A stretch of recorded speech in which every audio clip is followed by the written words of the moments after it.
मेरे व्यूअर्स को मेरा प्यार भरा राम राम और राधे राधे। 10-15 दिन पहले मैंने एक पॉडकास्ट किया था, सत्संग विद एएस है।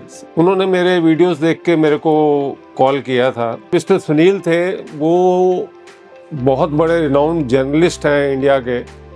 उन्होंने कई मल्टीमीडिया चैनल में काम किया हुआ है। और दूसरे जो एंकर थे मिस्टर अमित थे, he was a Bollywood actor. उन्होंने 4-5 मूवीज में भी काम किया है। और लास्टली उन्होंने आज तक से छोड़कर वो पॉडकास्ट को ज्वाइन किया था उन्होंने। तो मेरे को ये मौका मिला और मैंने उसमें एक बच्चों को कैसे अच्छे संस्कार दिए जा सकते हैं, वो एक कंप्लीट पैकेज था पेरेंट्स के लिए। अगर आपने देख लिया है तो अच्छी बात है, नहीं देखा तो आप सत्संग विद एएस यूट्यूब पे जाके देख सकते हैं। अगर आपको फिर भी कोई प्रॉब्लम है, आप मेरे से व्हाट्सएप पे जुड़ सकते हैं, मैं आपको फॉरवर्ड कर दूंगा। तो उस पॉडकास्ट में मैंने बात करी थी कि हमारे 2 ब्रेन होते हैं, एक हमारा माइंड होता है, एक हमारा गट होता है। तो मैंने उसमें अनाउंस भी किया था कि जो नेक्स्ट मैं वीडियो शूट करूंगा वो गट के बारे में करूंगा, सेकंड ब्रेन के बारे में करूंगा। तो आज का वीडियो एक्चुअली बहुत ही इम्पोर्टेंट होने जा रहा है। आपने इसको ठीक तरह से ढंग से समझ लिया, आपको ज़िंदगी में कोई प्रॉब्लम नहीं आ सकती। देखो, hospital is for the treatment and lifestyle is for the prevention. जो लोग प्रिवेंशन में बिलीव करते हैं वो ये वीडियो उनके लिए है। मैं आपको पहले एक स्टोरी बताता हूँ। एक लड़का जब मेरे पास आया, उसकी एज थी तकरीबन 35 साल की थी। वो काफ़ी डिप्रेशन में था, तो वो पेरेंट्स को लेके आया। अब मैं जब कोई आदमी मेरे पास डिप्रेशन में आता है तो मैं सबसे पहले उसके गट के बारे में पूछता हूँ। अब गट आपको मैं थोड़ा सा समझा दूँ। इसमें हमारी इसोफेगस, स्टोमक और स्मॉल इंटेस्टाइन, लार्ज इंटेस्टाइन, ये सारा इंक्लूड है। और आपको पता है कि हमारे गट में ट्रिलियंस ऑफ 100 ट्रिलियंस बैक्टीरियाज होते हैं। उसमें गुड बैक्टीरियाज भी होते हैं, बैड बैक्टीरियाज भी होते हैं। तो वो जनरली क्या होता है कि बैड बैक्टीरियाज बढ़ने शुरू हो जाएं और गुड बैक्टीरिया को डोमिनेट कर लें तो हमारे गट हेल्थ खराब हो जाती है। और gut health is the top priority. अगर आपने गट को ठीक कर लिया तो आपको ज़िंदगी में कभी एंग्जाइटी, डिप्रेशन आ ही नहीं सकती। आपने देखा होगा कि जनरली जो डिजीज़ हैं, ये साइलेंट डिजीज़ आपके शरीर में पलती हैं। जैसे डायबिटीज़ हो गई, हार्ट प्रॉब्लम हो गई, नीज़ का पेन हो गया, एंग्जाइटी हो गई, डिप्रेशन हो गई। ये रातों रात नहीं आती, ये आपके शरीर में धीरे धीरे पलना शुरू हो जाती हैं। और आप लोग जब प्रिवेंटिव नहीं लेते तो ये बड़ा रूप ले लेती हैं। तो मैं उस लड़के के बारे में बता रहा था। अब जो मैंने उसको समझाया वही मैं आज इस वीडियो में डिस्कस करने जा रहा हूँ। अब हमारी बॉडी के एक्चुअली 6 पिलर होते हैं। 6 पिलर, 6 न्यूट्रिएंट्स के बारे में बात करने जा रहा हूँ। ये नेचुरल है, कोई दवाई नहीं है, कोई कुछ नहीं है। एक तो आपको बताऊं तो गट में 90% जो सेरोटोनिन हार्मोन बनता है वो हैप्पी हार्मोन होता है। तो गट को इसलिए भी ठीक रखना बहुत जरूरी है अगर हमने खुश रहना है। तो अब मैं वो 6 पिलर्स के बारे में बात करने जा रहा हूँ। उसमें सबसे नंबर 1 है प्रीबायोटिक। आपने प्रोबायोटिक के बारे में सुना होगा, प्रीबायोटिक के बारे में मैं बताता हूँ। और तीसरा हो गया एंटीऑक्सीडेंट, चौथा हो गया ओमेगा 3 फैटी एसिड, 5वां हो गया विटामिन डी और छठा हो गया B12। अगर मैं कहता हूँ ये चीज़ें अगर आप मेंटेन कर लें अपनी बॉडी में तो आपको कोई डिजीज़ नहीं आ सकती। ये जो मैं बोल रहा हूँ ये मैं एक्सपेरिमेंट कम से कम मैं रिसर्च करता हूँ। 10, 15, 20, 50 आदमी पे जब रिसर्च करता हूँ तब भी मैं कोई वीडियो बनाता हूँ। तो ये नहीं है कोई गूगल में लिखा हुआ है, कहीं लिखा हुआ, ये बॉडी पे आजमाया हुआ है और ये 100% ये काम करता है। देखो, प्रोबायोटिक तो हम सबको पता है। प्रोबायोटिक दही में होता है, फर्मेंटेड मिल्क प्रोडक्ट्स में होता है। तो प्रोबायोटिक से क्या होता है कि आपके गट में अच्छे बैक्टीरिया बनने शुरू हो जाते हैं। अब वो अच्छे बैक्टीरिया जो बनने शुरू हो गए तो उनको बैक्टीरियाज को भी तो फूड चाहिए। तो वो फूड जो प्रीबायोटिक के फॉर्म में, prebiotic is a food for the probiotic. तो प्रीबायोटिक क्या होता है, दैट इज ए फाइबर। वो फाइबर है, वो प्रोबायोटिक का फूड है। फाइबर किसी भी शेप में हम जब उनको देते हैं बैक्टीरियाज को तो बैक्टीरिया मल्टीप्लाई करते हैं। तो जब बैक्टीरिया मल्टीप्लाई करेंगे तभी तो जो एक किस्म की आर्मी है, आर्मी को आप फीड करेंगे तो वो आर्मी मतलब वो इतनी बैक्टीरिया बढ़ जाएंगे गुड बैक्टीरिया के। अगर आप उनको फाइबर नहीं देंगे तो बैड बैक्टीरिया डोमिनेट कर जाएंगे, तो आपकी गट हेल्थ खराब हो जाएगी। तो इसलिए आपको प्रीबायोटिक पे ज़्यादा ध्यान देना है। प्रोबायोटिक जितने भी देखो फर्मेंटेड में कई आ जाते, दही आ गया, बटर मिल्क आ गया, ये कैफिर होता है, योगर्ट होता है। योगर्ट वो लोग ले सकते हैं जिनको डायबिटीज़ नहीं, क्योंकि उसमें शुगर भी होती है। अब मिल्क, फर्मेंटेड मिल्क प्रोडक्ट्स होते हैं, इसमें चीज़ेज भी आती हैं, जैसे वो चीज़ एक चेडर चीज़ है, उनको 6 महीने के लिए फर्मेंट करते हैं, उसमें रखते हैं, फिर प्रोसेस चीज़ बनती है। जैसे इडली है साउथ इंडियन में, तो इडली में भी आप वो कर्ड डालते हैं, उसको फर्मेंट करते हैं सूजी को, तो फिर उसकी इडली बनाते हैं।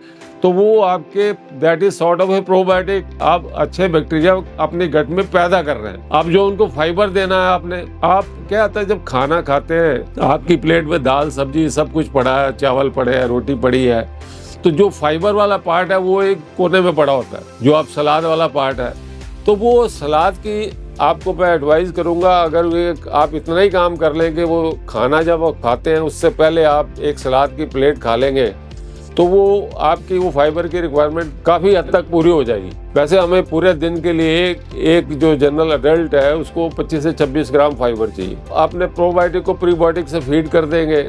अब उसमें देखो वेजिटेबल्स में आप ऑनियन और ये गार्लिक है, इनमें काफ़ी अच्छा वो बैक्टीरियाज के लिए काफ़ी अच्छा फूड है। ओट्स है, होल ग्रेन्स हैं, सीड्स हैं, तो ये जनरली लोगों को पता ही होता है। तो जितना भी फाइबर रिच फूड होता है that is a food for the probiotic. एक चीज मैं आपको आज ऐसी बताने जा रहा हूँ जो प्रीबायोटिक का काम करेगी। ये मैंने काफी रिसर्च करने के बाद, एक आयुर्वेदिक में त्रिफला होता है। अब त्रिफला के काफी ब्रांड्स मैंने काफी बॉडीज पे ट्राई किए, पर लकीली 6 महीने पहले आई केम अक्रॉस एक कपिवा का ब्रांड होता है। I am not promoting any brand. Kapiva का ब्रांड अमेजोन पे अवेलेबल है। त्रिफला में देखो आंवला भी होता है और वो बाकी 2 कंटेंट्स और होते हैं। तो आंवला देखो एक तो प्रीबायोटिक का काम करेगा, दूसरा वो एंटीऑक्सीडेंट का भी काम करेगा।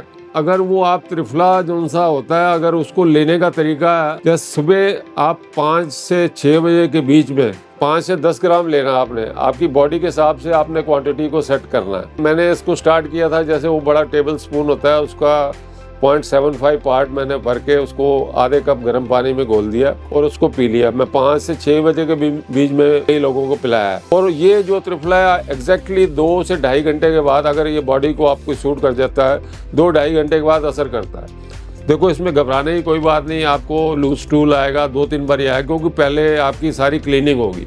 2-3-4 बार स्टूल आके, चाहे वो लूज है कैसा भी है, वो आपका क्लियर होना शुरू हो जाएगा। तो धीरे धीरे जब आपका 2-3 दिन 4 दिन लगातार इसको लेंगे, तो आपका वो पूरा गट क्लियर होना शुरू हो जाएगा। गट को क्लियर करना बहुत ज़रूरी है।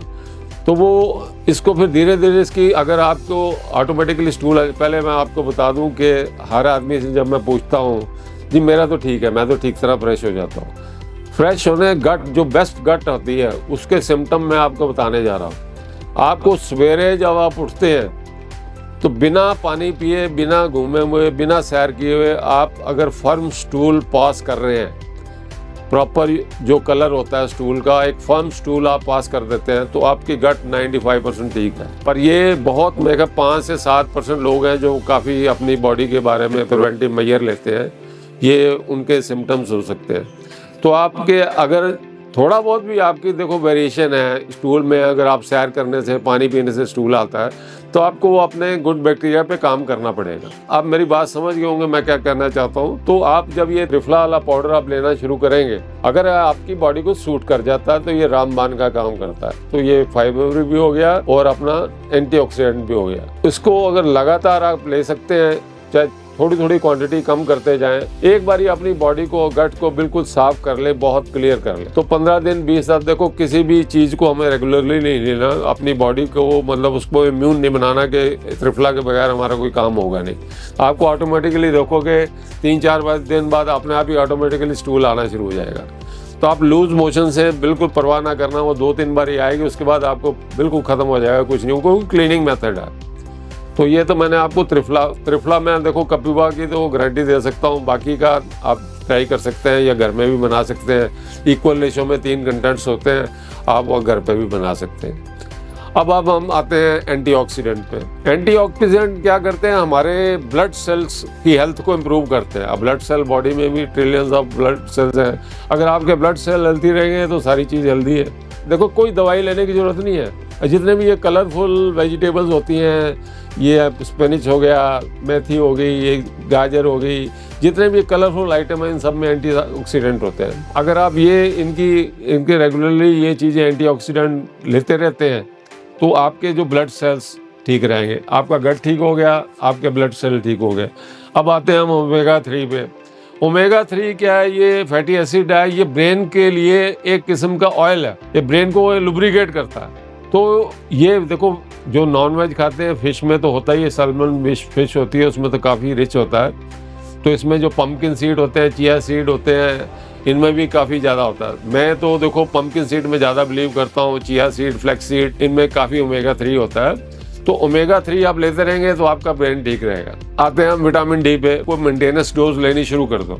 उसमें 4 कैप्सूल आते हैं, एक पता सा आता है, उसमें वो इंटरनेशनल यूनिट का होता है, 60,000 इंटरनेशनल यूनिट का वो होता है। तो आप डॉक्टर से प्रिस्क्राइब कर लें या आप मेरे से बात कर लें, आई विल टेल यू कि कौन सा लेना है। एक पहले तो स्टार्टिंग में अगर आप विटामिन डी चेक करा के लेते हैं तो फिर तो बहुत बढ़िया बात है। अगर तो आपका लो है फिर तो आपको वीकली 1 कैप्सूल लेना पड़ेगा 2 महीने के लिए।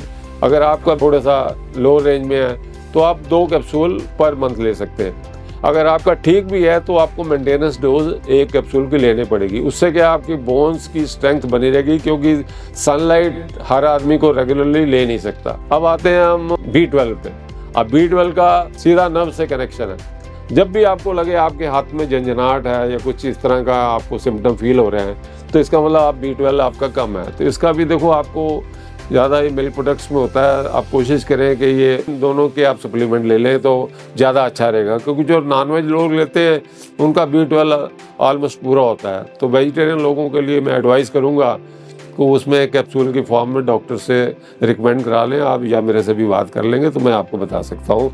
उसके लिए मेरे को आपकी रिपोर्ट चाहिए, आपका कितना B12 है, विटामिन डी कितना है। मैं आपको उस लड़के के बारे में बता रहा था, मैंने उसके पहला विटामिन डी चेक कराया, B12 चेक कराया। गट हेल्थ के बारे में मैंने उससे वो जो क्वेश्चन किए थे, तो उसकी गट हेल्थ पे मैंने काम करना शुरू कर दिया। उसको प्रीबायोटिक और प्रोबायोटिक की प्रॉपर रेशियो में मैंने काम करना।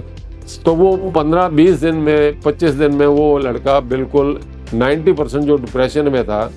ये मैं इसलिए बता रहा हूँ कि वो आपको काउंसलर के पास आने की ज़रूरत ही ना पड़े। जिन बच्चों को डिप्रेशन है, एंग्जाइटी है, तो आप पहले अपने बच्चे के गट को 100% ठीक करें। 100% ठीक क्या होता है वो मैंने आपको पहले ही बता के अभी हटाऊँ। आपके बच्चे का अगर गट ठीक हो जाता है, विटामिन डी ठीक है, B12 ठीक है, तो आपका 80% से 90% आपका डिप्रेशन का काम हो गया। बाकी आप मेरे पास आ जाएं, 2 सेशन में वो बच्चा क्लियर हो जाएगा। नहीं तो ऑनलाइन भी आप मेरे से काउंसलिंग ले लेंगे तभी वो बच्चा ठीक हो जाएगा। जैसे अन्न वैसे हमारा मन। आप जैसा अन्न खाओगे वैसे ही आपका दिमाग रहेगा। तो अन्न अगर आप अपनी डाइट पे कंट्रोल कर लेते हैं, ये सिंपल सी चीज़ें हैं, कोई इसमें कोई कॉम्प्लिकेटेड तो है ही नहीं। कोई कॉम्प्लिकेटेड है तो बताओ मेरे को। तो इसको जब भी आप मेरे से कनेक्ट हो सकते हैं। आपको कोई प्रॉब्लम है, मेरे किसी चीज़ को समझने में कोई इशू है, त्रिफला खाते हैं, आपके जो सिम्टम आते हैं, आप मेरे से बात कर सकते हैं, तो मैं आपको समझा सकता हूँ। मैं कहता हूँ ये रामबाण का काम कर रहा। फाइबर की रिक्वायरमेंट को भी कंप्लीट कर देगा। देखो रेगुलर आदमी फाइबर लेता ही है, सलाद थोड़ा बहुत खाता है, बाकी चीज़ें खाता है, फ्रूट्स है, एप्पल है, बनाना है, कई चीज़ें। तो आपको पता है, फाइबर बताने की ज़रूरत नहीं है आपको। तो आप इन चीज़ों पर अमल करेंगे तो I sure you will always remain healthy. तो यही मेरा टारगेट है, यही मेरा मिशन है। मैं कहता हूँ डिप्रेशन भी दूर हो जाएगी, एंग्जाइटी भी दूर हो जाएगी, आप डिजीज़ फ्री हो जाएंगे। और इससे ज़्यादा मेरे को क्या चाहिए? यही मेरा मिशन है। आप मेरे मिशन में, अगर आपको कोई प्रॉब्लम है, इसमें आपको किसी तरह की कोई समझ में आपको कमी है, तो आप मेरे से कनेक्ट हो सकते हैं। Thank you very much. God bless you.